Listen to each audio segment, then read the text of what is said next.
Welcome back. আমি মতিউর রহমান চলে এলাম নতুন আরো একটি ভিডিও নিয়ে।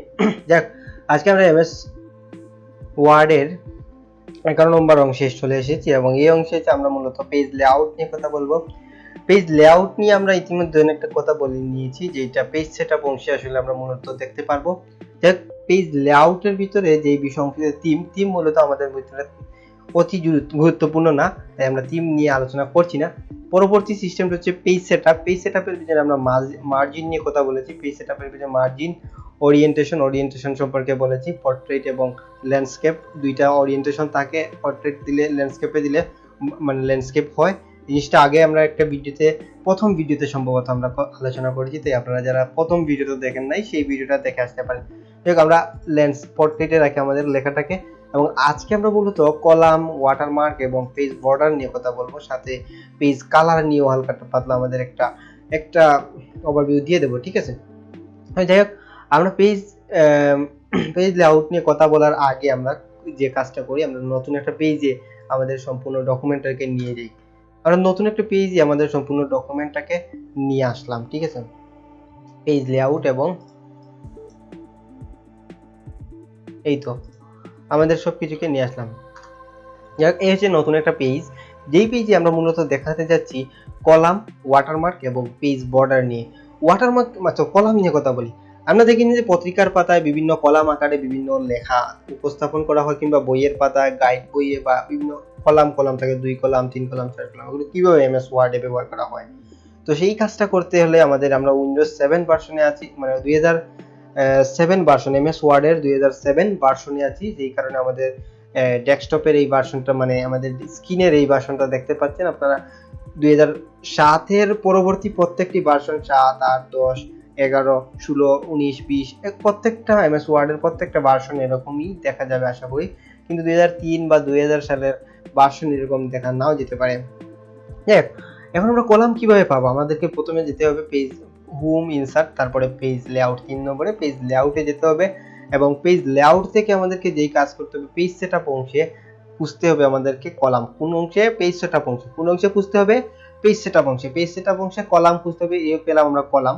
তো কলামে ক্লিক করলে আমরা দুইটা জিনিস লক্ষ্য করতে পারি, অনেক জিনিসই লক্ষ্য করতে পারবো। যে লক্ষ্যটা কি?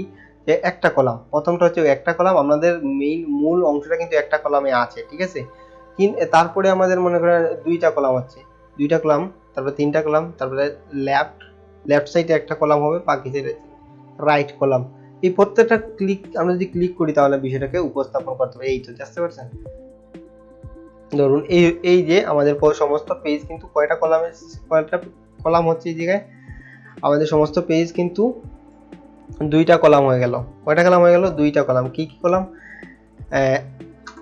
আমরা কিন্তু দেখতে পাচ্ছি, ঠিক আছে? এবার তাকে নিশ্চয়ই পত্রিকার পাতা কিংবা বইয়ের পাতা আমরা এই সময় এইভাবেই সম্ভবত দেখি, ঠিক আছে?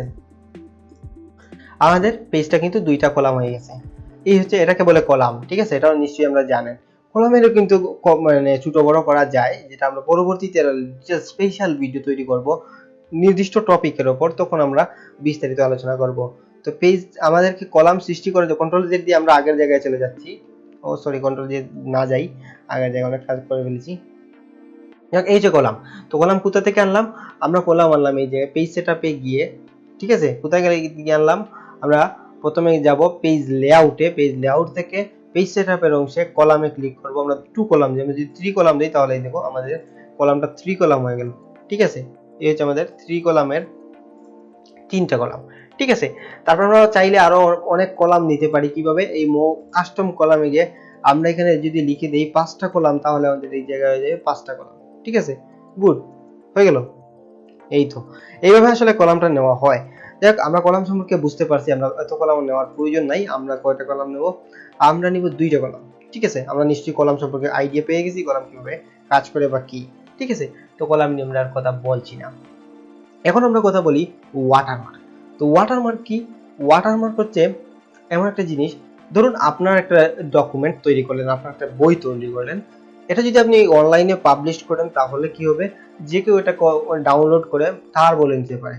তখন আপনারা ওই জায়গায় একটা অপশন অ্যাড করে দিতে পারেন, যেটা ওয়াটারমার্ক। প্রত্যেকটা পেজে আপনার নাম থাকবে কিংবা আপনার একটা ওয়াটারমার্ক থাকবে। তো চলুন আপনারা ওয়াটারমার্কটা কিভাবে ইউজ করতে হবে। আমাদেরকে একই জায়গায় আমরা যেহেতু পেজ লেআউটে কাজ করছি, পেজ লেআউটের ভিতরেই কিন্তু ওয়াটারমার্ক।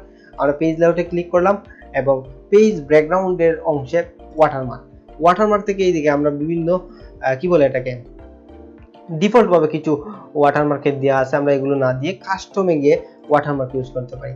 কাস্টমে আসার পর নো ওয়াটারমার্ক দেওয়া আছে, আমরা পিকচার দিতে পারি ওয়াটারমার্ক। পিকচারে ক্লিক করে আমরা যে কোনো পিকচারকে ওয়াটারমার্ক হিসেবে ইউজ করতে পারি, যে কোনো একটা পিকচারকে আমরা ওয়াটারমার্ক হিসেবে ইউজ করতে পারি। ওকে, তারপর ওকে ক্লিক করলে আমাদের পিকচারটা ওয়াটারমার্ক হিসেবে চলে আসছে, দেখতে পাচ্ছেন নিশ্চয়ই। এই দেখুন নিচে কিন্তু ওয়াটারমার্ক চলে আসছে, ঠিক আছে। এই হচ্ছে ওয়াটারমার্ক। আমরা চাইলে এই ওয়াটারমার্ক কিন্তু প্রত্যেকটা পেজ আমাদের যে হেডার এবং ফুটার যেভাবে প্রত্যেক পেজে যায়, ঠিক তেমনি ওয়াটারমার্কটাও প্রত্যেক পেজে চলে যাবে, ঠিক আছে। এই হচ্ছে আমাদের ওয়াটারমার্কের কাজ কারবার। এখন আমাদের কাজ কি, এখন হচ্ছে যে ওয়াটারমার্ক, তখন ধরুন আমার নাম মতিউর রহমান, আমি চাই যে আমার পেজের নিচে আমার নাম বা আমার চ্যানেলের নাম মতিউর রহমান লেখাটা আসুক। তাহলে আমাকে পেজ লেআউটে যেতে হবে এবং যে কারণে ওয়াটারমার্কে যেতে হবে। ওয়াটারমার্কে যাওয়ার পর তাহলে আমরা যে ইমেজটা, আমাদের যে ইমেজটা যেটা রিমুভ করে দেব, রিমুভ ওয়াটারমার্ক করে দিলাম। তারপরে আবার ওয়াটারমার্কে গেলাম, কাস্টম ওয়াটারমার্কে আমরা পিকচারে না দিয়ে আমরা দিব টেক্সট ওয়াটারমার্ক। টেক্সট ওয়াটারমার্কে আমি এই যে লেখা আছে টেক্সট, ল্যাঙ্গুয়েজ কি, ল্যাঙ্গুয়েজ হচ্ছে ইংলিশ, এবং টেক্সট কি, টেক্সট হচ্ছে মতিউর রহমান লিখলেই মতিউর রহমান, MOTIUR, মতিউর RHMN, ঠিক আছে, মতিউর রহমান। এবং ফন্ট কি এখানে দেওয়া আছে ক্যালিব্রি, এখানে কি দেওয়া আছে ক্যালিব্রি। আমরা এখান থেকে ফন্ট চেঞ্জ করতে পারি, ইচ্ছে মতো ফন্ট দিতে পারি, যে কোনো একটা দিয়ে দিই, সেঞ্চুরি গ্রাফিক।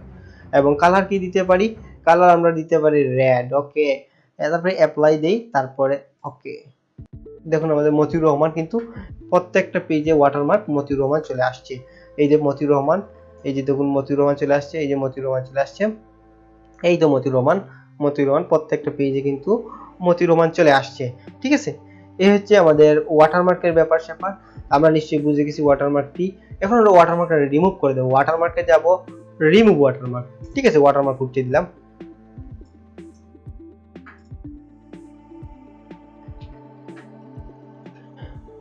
যাই হোক, আমরা দেখতে পাচ্ছি বন্ধুগণ, ছাত্রগণ, যারাই আমাকে ফলো করছেন প্রত্যেককে করি লাইক কমেন্ট দিয়ে শেয়ার করবেন, এবং কিছু না বুঝলে কমেন্ট করতে পারেন। ওকে, দেখ আমরা এখন পেজ বর্ডার নিয়ে কাজ করছি। আমরা পেজ কিভাবে কালার করব, তাহলে সেই জিনিসটা দেখাই। আমরা যে পেজ এই ওয়াটারমার্কের নিচে পেজ কালারের অপশন আছে, আমরা এখান থেকে পেজটা কালার করে নিতে পারি। আমাদের লেখার মধ্যে যে একটা জিনিস সমস্যা আছে, এই যে দেখুন এটা কিন্তু আমরা থিম কালার চলে আসছে। থিম কালার কিভাবে রিমুভ করতে, এই সম্পূর্ণ বিষয়টাকে মার্ক করতে হবে, হোমে যেতে হবে, তারপরে হচ্ছে প্যারাগ্রাফের অপশন থেকে থিম কালার, থিম কালার।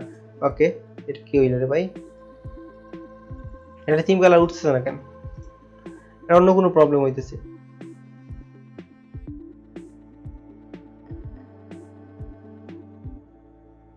বুঝি, পরবর্তীতে আমরা এই বিষয় নিয়ে আলোচনা করব। আমরা পেজের কালার নিয়ে আলোচনা করছি, তাহলে পেজের কালার কি, এই যে পেজ কালারটা আমরা কি দিয়ে দিলাম, উঠিয়ে দিলাম, ঠিক আছে। আমরা পেজ কালার না দিলাম, তো আমরা পেজ কালার করা শিখে গেছি। এখন আমরা কি করা দরকার, এইটা আমরা এখন আমরা পেজের বর্ডার নিয়ে আলোচনা করব বলেছিলাম। তাহলে এই পেজে আমরা প্রত্যেকটা পেজে বর্ডার আসবে, এই বর্ডারে ক্লিক করলাম, এই যে দেখুন বর্ডার চলে আসছে। এই আমরা কিন্তু এই অবস্থায় সিলেক্ট করা, এই যে নান অপশনে সিলেক্ট করা আছে, যার কারণে আমাদের পেজে কোনো বর্ডার নাই। তাহলে আমরা যদি এই 3D অপশনে একটা ক্লিক করি এবং ওকে ক্লিক করি, এই যে দেখুন আমাদের পাশে বর্ডার চলে আসছে, প্রত্যেক পেজে কিন্তু বর্ডার চলে আসছে, এবং নতুন একটা রূপ সৃষ্টি হয়েছে আমাদের প্রত্যেকটা পেজের। দেখ, এই ছিল আমাদের পেজের বর্ডারিং নিয়ে। এবং এই তো বর্ডার, পেজ বর্ডার কোথা থেকে আনতে হবে, পেজ বর্ডারটা আমাদেরকে আনতে হবে যে অংশ থেকে, সেটা হচ্ছে যে প্রথমে আমাদেরকে পেজ লেআউটে যেতে হবে। পেজ লেআউটের থেকে পেজ ব্যাকগ্রাউন্ডে আমরা ওয়াটারমার্ক নিয়ে কাজ করেছি, পেজ কালার নিয়ে কাজ করেছি, পেজ বর্ডার নিয়ে কাজ করেছি। পেজ বর্ডারে আরেকটা জিনিস দেখাই, আমরা কিন্তু পেজ স্টাইল নিয়ে কাজ, পেজের স্টাইল সিলেক্ট করতে পারি। এই যে বর্ডারের দিকে আমরা যে কোনো একটা বর্ডার সিলেক্ট করব, যে কোনো বর্ডার সিলেক্ট করব, এবং তারপরে আমরা ধরুন এই বর্ডার দিলাম, এবং এখান থেকে আমরা পেজের বর্ডারের যে কোনো স্টাইল সিলেক্ট করে দিতে পারি। তারপরে এদিকে আমরা স্টাইলটাকে আরো বড় করতে পারি। আমরা এখানে সর্বোচ্চ সম্ভবত 4PT আছে, 4PT ক্লিক করতে পারি। তারপর ওকে ক্লিক করলে এই দেখুন আমাদের বর্ডারটা আরো একটু বড় হয়ে গেল। তো চলুন আমরা বুঝে গেলাম আজকে বর্ডার, কলাম কি, ওয়াটারমার্ক কি, পেজ বর্ডার কি, শেষ, এগুলো আমরা বুঝে গেছি। এবং কালার, পেজটাকে কালার কিভাবে করতে সেটাও বুঝে গেছি। তো ধন্যবাদ সবাইকে। আমরা আগামী পর্বে নিয়ে আসবো নতুন আরো কিছু টপিক